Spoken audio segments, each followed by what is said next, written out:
नमस्ते दोस्तों, आज का सवाल है रेलवे रिफॉर्म या देश की बात।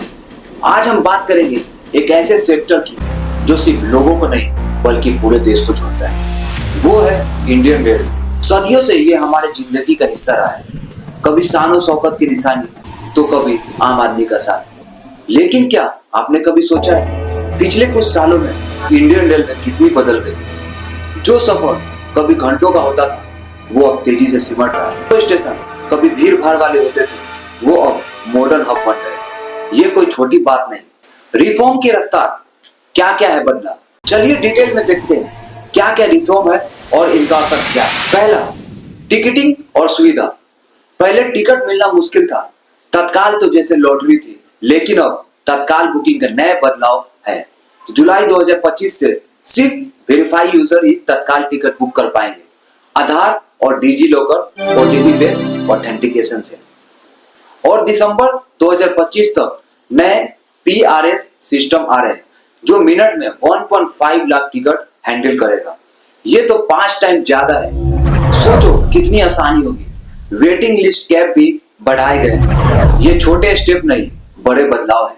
सेकेंड, सुरक्षा पहले से ज्यादा से। सुरक्षा सबसे जरूरी है। याद है पहले कितने एक्सीडेंट होते थे, लेकिन अब कवच सुरक्षा आ गया है। ये इंडेजियस सिस्टम ट्रेन को टकराने से रोकता है और वो अनमेन्ड लेवल क्रॉसिंग थे जो कितने जान ले चुके हैं। इंफ्रास्ट्रक्चर देश की नई धड़कन। सिर्फ ट्रेन नहीं, पूरा इंफ्रास्ट्रक्चर बदल रहा है।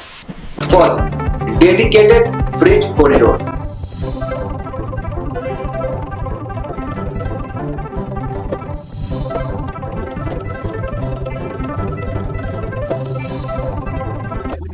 मालगाड़ी अब अपने अलग पटरी पर चलती है। पिछले 10 सालों में 2741 किलोमीटर के डीएफसी बन चुके हैं। इससे क्या हुआ, पैसेंजर ट्रेन अब डिले नहीं होते और गुड्स बहुत तेजी से पहुंचते हैं। इससे इकोनॉमी बहुत ज्यादा चेंज होती है। सेकेंड, इलेक्ट्रिफिकेशन और ग्रीन फ्यूचर। लगभग 97% ब्रॉड गेज लाइन अब इलेक्ट्रिफाइड है, जल्दी 100% हो जाएंगे। इसका मतलब पोल्यूशन कम, इफिशियंसी ज्यादा। और टारगेट है 2030 तक नेट जीरो कार्बन एमिटर बनाना। सोचो हमारी ट्रेन इन्वायरमेंट फ्रेंडली भी हो रही है। थर्ड, अमृत भारत स्टेशन, नए भारत का नया स्टेशन। क्या आपने नए भारत स्टेशन देखे? अमृत भारत स्टेशन स्कीम के तहत 600 स्टेशन को अपग्रेड किया जा रहा है और 400 को तो पूरा रिडिफाइन किया जा रहा है। अब स्टेशन सिर्फ सफर का जरिया नहीं बल्कि एक बदलाव। साफ सफाई, सुविधाएं और मॉडर्न लुक सब कुछ इसमें शामिल है। और हाँ, हाई स्पीड रेल की बात तो भूल ही नहीं सकते। बुलेट ट्रेन प्रोजेक्ट पर काम चल रहा है। ये सब पीएम गति शक्ति प्लान के तहत हो रही है, जहां प्रोजेक्ट की प्लानिंग और एग्जीक्यूशन में तेजी लाई जा रही है। चैलेंजेस क्या रहेगा इसमें? अभी भी राह बहुत मुश्किल है। देखो, रिफॉर्म तब पूरे होंगे और उनका असर भी दिख रहा है, लेकिन चैलेंज अभी भी है। एफोर्डेबिलिटी और प्रॉफिटेबिलिटी को बैलेंस करना मुश्किल है। पैसेंजर सर्विस में अक्सर नुकसान होता है।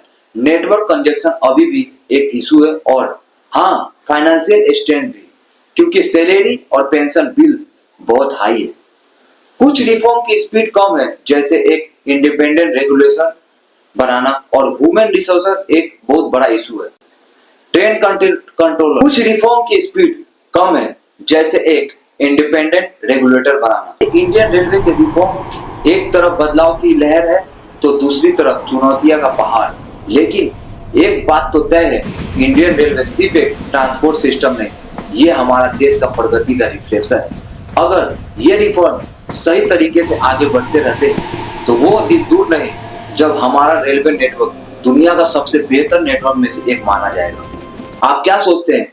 क्या ये रिफॉर्म सही दिशा में जा रहा है? अपने राय कमेंट में बताइए। मिलते हैं अगले वीडियो में, तब तक के लिए जय हिंद। Thank you.